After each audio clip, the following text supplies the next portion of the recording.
Estimados estudiantes, vamos a comenzar la clase de lesiones de caries dentinarias.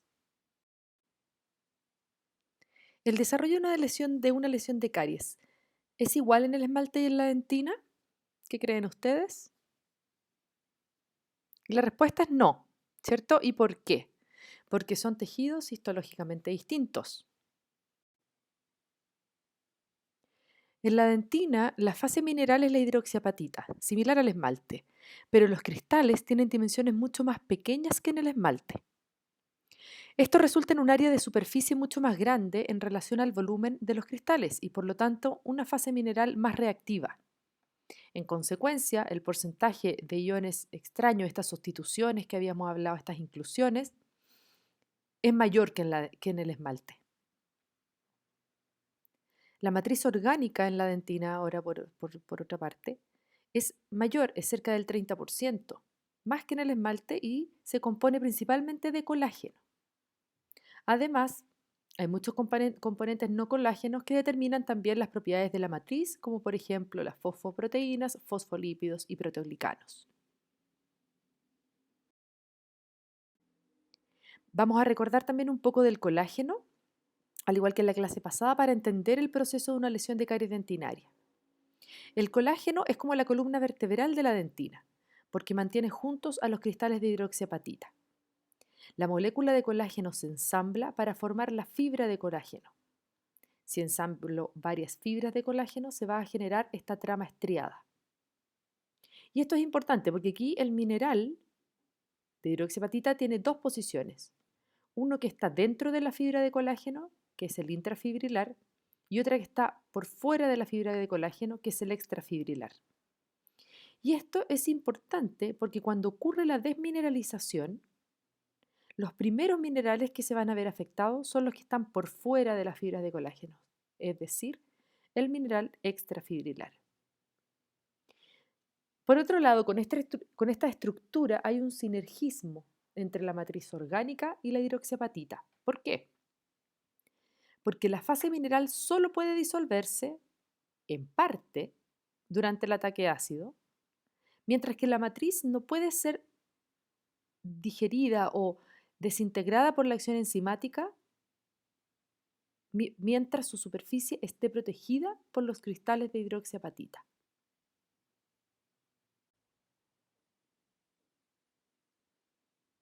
Ahora, la dentina es más lábil que el esmalte en condiciones ácidas. ¿Y por qué? Por estas tres razones que aparecen acá. Uno, como dijimos, porque hay menor cantidad y menor tamaño de los cristales de hidroxiapatita en la dentina. Hay más niveles de las inclusiones, ¿se acuerdan? Más niveles de carbonato y de magnesio. Y además por la estructura típica tubular de la dentina, que también podría aumentar la solubilidad de este tejido. Ahora, para entender cómo reacciona el diente ante una lesión de caries, hay que recordar, ¿cierto? Y mantener siempre en mente que existe el complejo pulpo-dentinario. Es decir, la pulpa y la dentina van a actuar como en conjunto para la defensa del diente ante una noxa. Funcionan como una unidad, ¿cierto? Y los odontoblastos juegan un papel importantísimo. Recordemos que están en la periferia de la pulpa, como se ve en la fotografía, con las extensiones en la parte interna de la dentina, que son los procesos odontoblásticos. Se le llama complejo a este, el complejo pulpodentinario, porque las alteraciones o cambios que puedan haber en la dentina van a producir una respuesta a nivel pulpar y a su vez, cambios en la pulpa pueden presentar una respuesta a nivel dentinario. Teniendo en cuenta esto, vamos a ir avanzando en cómo se va a ir formando la lesión o avanzando una lesión hacia la dentina.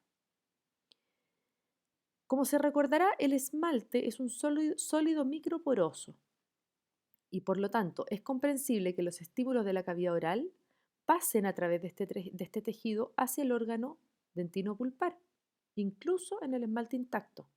Por lo tanto, cuando hay un aumento de esta porosidad como resultado de la desmineralización del esmalte, como esa imagen que vemos ahí, una lesión de caries de esmalte no cavitada, es de esperar que el órgano dentino pulpar también reaccione.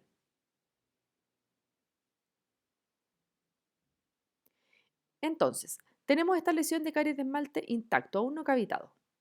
Con esta desmineralización continua del esmalte y el aumento de la porosidad, los ácidos y las toxinas de origen bacteriano pueden alcanzar la dentina subyacente.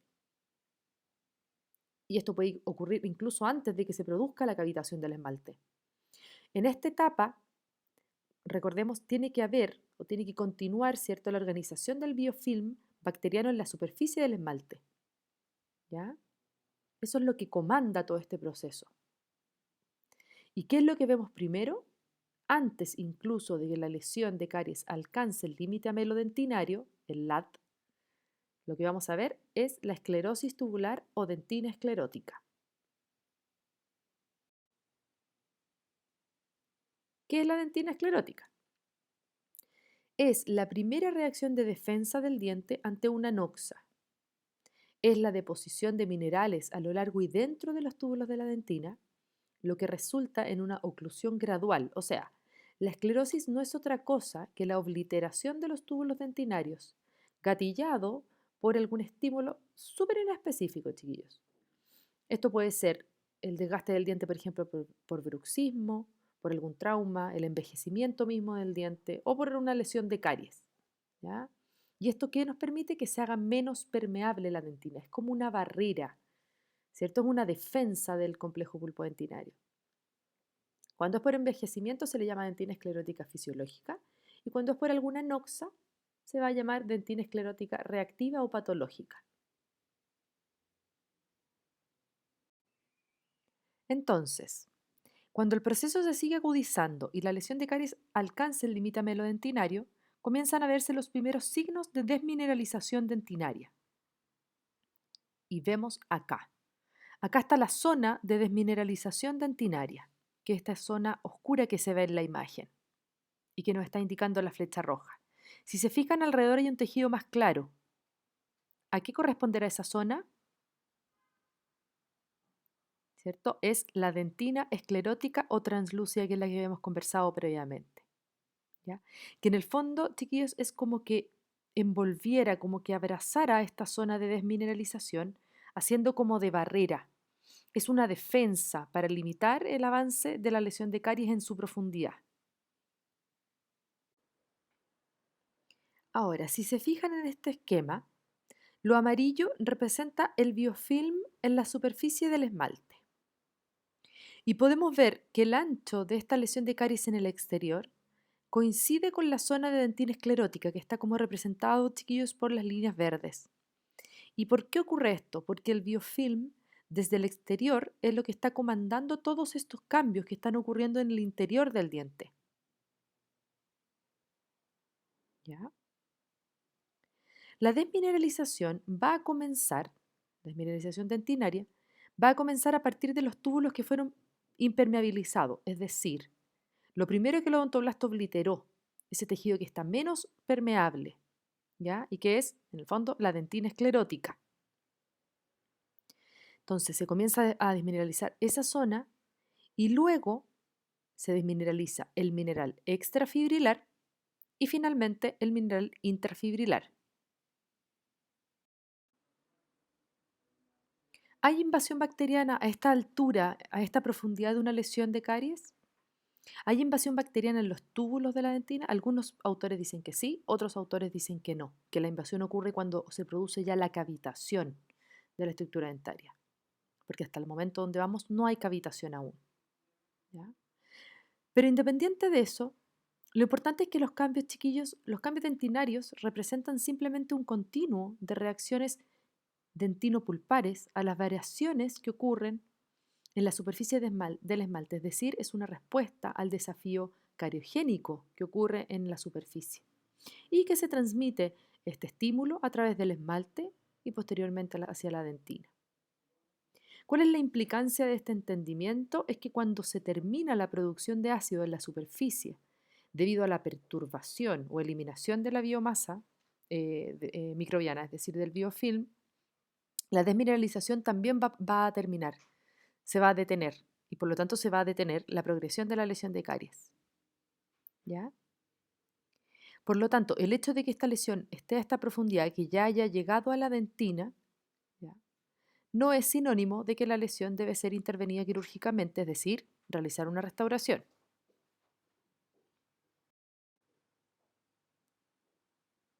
¿Se puede detener esta lesión sin necesidad de realizar un procedimiento restaurador, es decir, un procedimiento operatorio, lo que conversábamos en las primeras clases? Sí, se puede detener. ¿Cómo? Removiendo la placa o biofilm sobre la lesión y controlando los factores de riesgo del paciente. ¿Y qué está ocurriendo ahora en el interior? La formación de dentina terciaria. La dentina terciaria es la dentina irregular que se forma en respuesta a estímulos anormales, como el desgaste excesivo de los dientes, preparaciones de cavidades y caries, etcétera. Algunos autores dicen que esta formación de la formación de esta dentina ocurre ya cuando la lesión está en esmalte, ¿ya? Al igual que la dentina esclerótica. Otros dicen que la formación de esta dentina comienza cuando la desmineralización alcanza la dentina. Pero independiente de cuándo sea, ¿ya? Lo importante es que se forma y hay dos tipos. Si el avance de la lesión de caries es lento y por un periodo prolongado, como es en la mayoría de los casos, los odontoblastos originales van a formar dentina terciaria. Este tipo particular de dentina se va a llamar dentina reactiva. Sin embargo, en condiciones altamente cariogénicas, ¿ya? La pulpa se halla sometida a un fuerte estímulo y este estímulo causa la destrucción de los odontoblastos originales. La nueva dentina va a ser menos regular, ¿ya? Menos tubular, y va a ser secretada por células de tipo odontoblasto, ¿ya?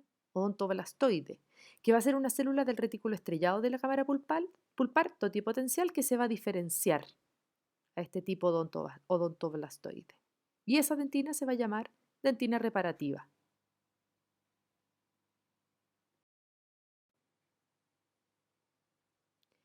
Entonces, ahora, cuando tenemos la lesión de esmalte, ¿ya? Un poco como resumiendo, pero el esmalte está intacto aún, podemos ver en este esquema, podemos ver la zona de desmineralización, ¿cierto? ¿Ya? Y la zona de dentina esclerótica, que en este caso está representada por esa zona oscura. ¿Ya? Lo van viendo que es lo mismo que vimos anteriormente, como que envuelve al cono de desmineralización. Ahora, en la parte más profunda de la zona de desmineralización aparece lo que se conoce como tractos muertos. ¿Ya? ¿Por qué ocurren estos tractos muertos? ¿Qué son estos tractos muertos? Debido a la obliteración de los túbulos, ¿ya? Y a la retracción del proceso odontoblástico, hay algunos túbulos dentinarios en esta zona que quedan vacíos, ¿ya? Y por lo tanto son zonas más propensas a la propagación de la lesión de caries, a la invasión bacteriana, son más permeables a los ácidos y a las enzimas proteolíticas, ¿ya? Algunos autores plantean que estos se forman cuando la progresión de la lesión es muy rápida y el proceso odontoblástico se retrae, ¿cierto? Y se destruye sin alcanzar a producir la esclerosis tubular. Y por lo tanto quedan estos espacios vacíos.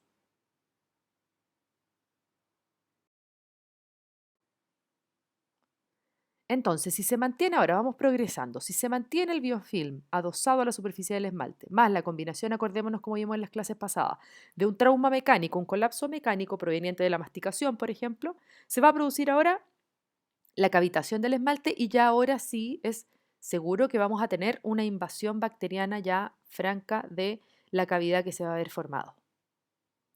Y esta cavidad va a pasar a ser ahora un nicho ecológico favorable para el crecimiento bacteriano, ¿ya? Y se va a comenzar entonces a formar un tercer cono, ¿ya? O tercera zona, que se le llama zona o cono de infección y destrucción bacteriana. Y aquí vemos también en esta imagen que también ya puede haber cavitación dentinaria. Las bacterias ya infectan los túbulos dentinarios, etcétera. Y vamos a ver en esta zona que hay ahora ya destrucción de la dentina, es decir, degradación de la matriz orgánica del colágeno de la dentina. Vamos a ver cómo se produce eso un poquito más adelante. A modo de resumen, ¿cierto? De izquierda a derecha vamos viendo primero, tenemos una lesión de esmalte, esmalte intacto cavitado de color, perdón, intacto no cavitado, de color morado. En verde el biofilm, ¿cierto? El punto 2 nos estaría indicando la dentina esclerótica. Vamos avanzando hacia la derecha. La zona rojita que indica el punto 3 va a ser el cono de desmineralización. Y el número 1 podemos ver que es la dentina terciaria, en la imagen más de la derecha. Avanzando más en profundidad, ¿qué pasó en la primera imagen a la izquierda? Se produjo la cavitación del esmalte, la microcavitación del esmalte, ¿cierto?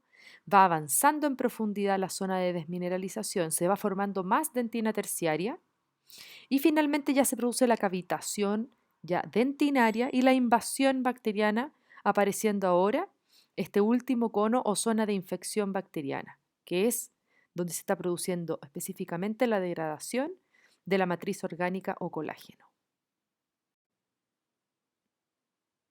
Ahora, todo esto lo hemos visto, lo hemos mirado en una lesión de caries proximal, ¿cierto? Ahora, ¿cómo sería en oclusal? Es exactamente lo mismo, es el mismo mecanismo, ¿ya? Pero tenemos que pensar ahora qué forma va a tener esta lesión.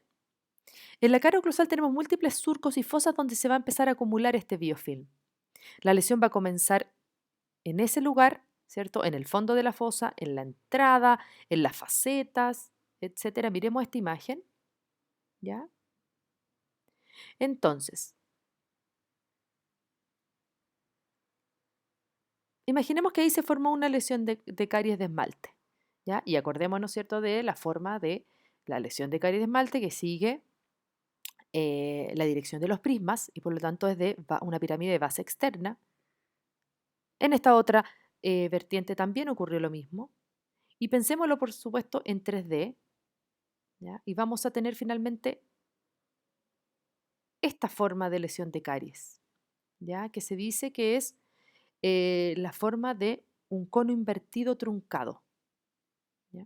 Es una forma muy retentiva si lo piensan porque es más angosta arriba y más ancha en su profundidad. Por lo tanto, no hay acceso a cepillado ni arrastre de la lengua y de la saliva. Y esto tiene una importancia clínica, ya que se transforma en un sitio protegido importantísimo que determina que esta lesión progrese en profundidad. Miremos este esquema entonces. Lesión de caries oclusal. Todos estos esquemas, chiquillos, pueden encontrarlos en el libro, en el Dental Caries que les subí. Tenemos entonces, ¿cierto?, la lesión de caries de esmalte en color moradito, el biofilm en la superficie, el número 2, la dentina esclerótica. Más profundo ahora, ¿cierto? Ya comienza la desmineralización dentinaria que la podemos ver en el punto 3. Y aquí ya podemos ver todo. El 1 aparece la dentina terciaria, el 4 aparece ahora la zona de destrucción bacteriana o de infección, el cono de infección, ¿cierto? Y vemos esta forma que tiene como cerrada, entre comillas, esta lesión de caries que permite una acumulación y maduración del biofilm en toda su extensión.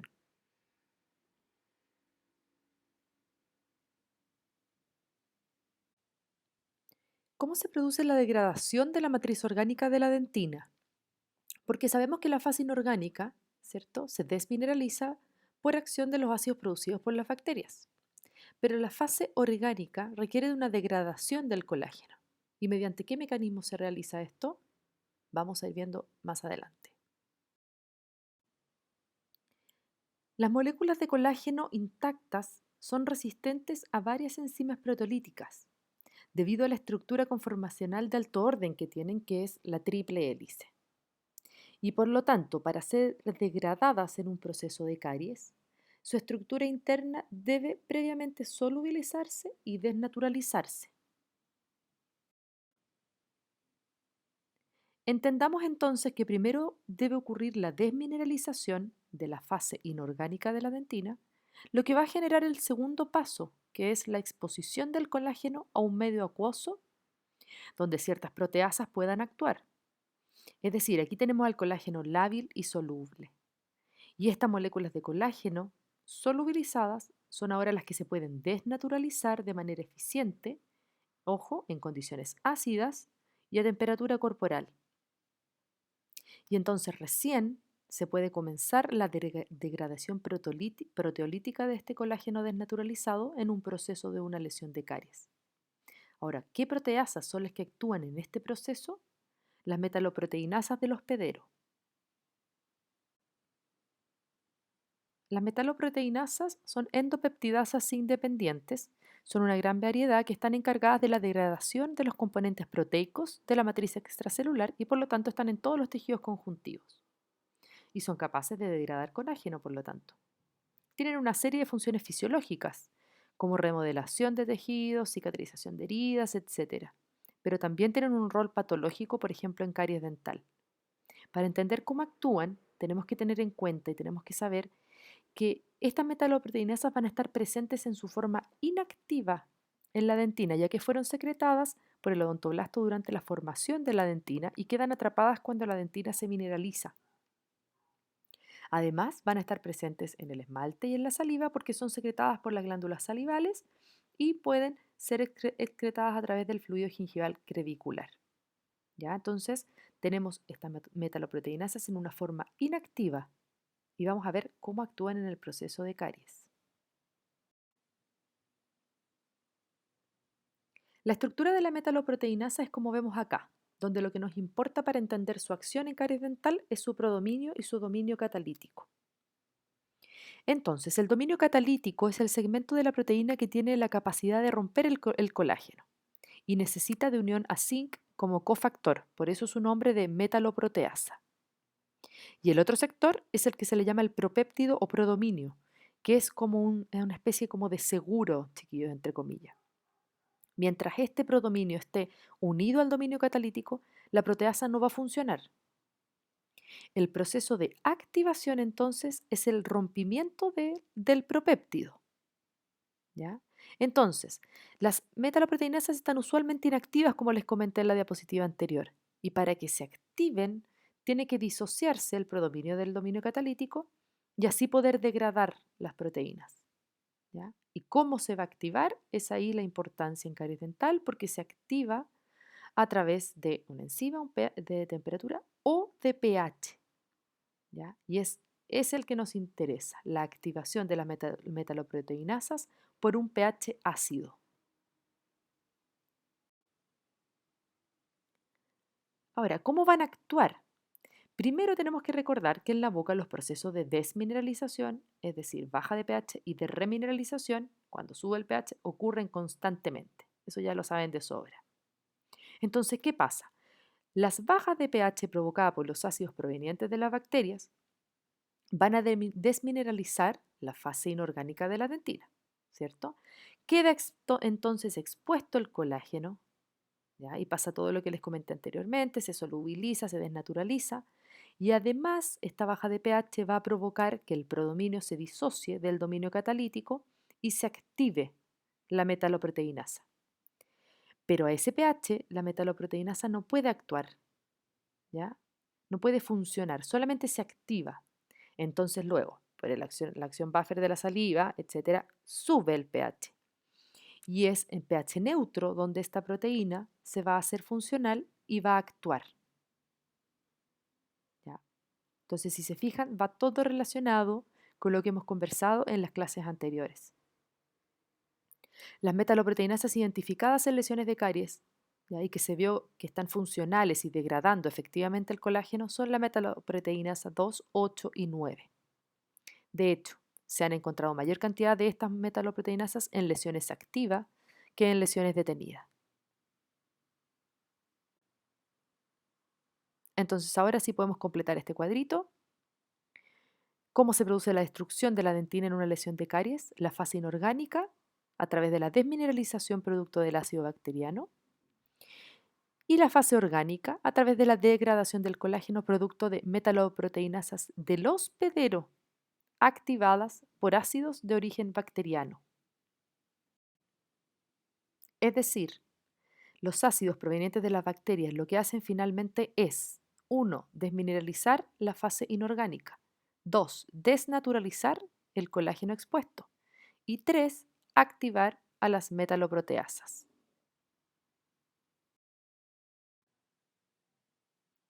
Vamos a ver ahora caries radiculares. Las caries radiculares se producen en superficies radiculares expuestas y están expuestas principalmente por recesiones gingivales. La recesión gingival puede deberse a muchas causas, como por ejemplo malos hábitos, como cepillado traumático, morder lápices, por malposiciones dentarias, etc. Las lesiones de caries radiculares pueden abarcar pequeñas áreas de la raíz o ser extensas, como se ve por ejemplo el chiquillo en esta foto. Podemos encontrar distintas consistencias, colores, pueden encontrarse cavitadas, otras no cavitadas. Como el margen gingival retrocede, la unión esmalte-cemento, es decir, el límite amelo-cementario, queda expuesto. Esta región de los dientes es muy irregular y, como habíamos dicho, chiquillos, en las primeras clases, representa un sitio de retención bacteriana. Por lo tanto, la mayoría de las lesiones de caries radiculares van a comenzar allí. Además, estas caries son típicas del grupo etario de los adultos mayores. ¿Se acuerdan que habíamos conversado también que hay distintas características típicas de distintos grupos etarios? Una de ellas es esta. ¿Y por qué pasa esto en los adultos mayores? Porque el flujo salival está disminuido y hay una reducción también de las capacidades de higiene oral. Las superficies radiculares son fácilmente abrasionadas por el cepillado dental. Y el cemento de la raíz cervical expuesta entonces a menudo se va a dañar o se va a eliminar por medio de este cepillado. Y por lo tanto lo que yo voy a detectar clínicamente va a ser finalmente una lesión de caries dentinaria radicular. Y es por eso que estamos viendo estas lesiones en esta clase, chiquillos. Esto va a permitir la colonización temprana de especies bacterianas en la dentina, ¿cierto? Lo que es una diferencia importante con las lesiones de caries coronales, ¿cierto? Con las lesiones de caries dentinarias coronales, donde primero se debe afectar el esmalte. A pesar de las similitudes entre los procesos responsables de las lesiones de caries de esmalte y las lesiones de caries radiculares, en términos de adaptación, de selección de microorganismos inducidas por ácidos, etcétera, todo lo que vimos en la clase de teoría etiológica, que eso es igual, hay ciertos factores ambientales locales en las superficies radiculares que van a ser clásicos, ¿ya? Y que van a influenciar el proceso de lesiones de caries radiculares, ¿ya? Como por ejemplo, la presencia del fluido gingival crevicular, el espesor de los depósitos bacterianos y la exposición al flujo salival, ¿ya? Y eso es lo que conversábamos en la primera clase, que yo les decía que habían ciertas características de ciertos grupos etarios. Y esta es una, ¿ya? De los grupos de adultos mayores, que es típico de ver este tipo de lesiones de caries radiculares en ese grupo etario. La mayoría de las lesiones de caries radiculares son superficiales y con tendencia a diseminarse más que nada lateralmente o en extensión en comparación con las lesiones de caries en el esmalte, ¿cierto? Que tienden más a ir hacia la profundidad. Acá las biopelículas van a ser más delgadas y van a tener un fácil acceso a la eliminación salival de los metabolitos productos del metabolismo bacteriano. El fluido gingival crevicular también va a desempeñar un papel importante, un papel modulador en este proceso, debido a que tiene un pH neutro, incluso débilmente alcalino. ¿Se puede remineralizar la dentina? La respuesta es sí, sí se puede. Mientras no haya pérdida de la estructura colágena, sí se puede. ¿Y cómo podría hacer esto? Por ejemplo, como vemos en estas dos fotos, ambas lesiones de caries tienen un acceso fácil, ¿cierto?, a la saliva, al flúor y a la higiene, al cepillado, ¿cierto? Y esto va a permitir que la lesión de caries se detenga e incluso se remineralice en su superficie. Pero en cambio, si nos encontramos frente a una dentina que ha perdido su estructura, que se ha degradado su matriz colágena, ya no voy a poder devolver esa estructura, ni menos, por supuesto, remineralizar.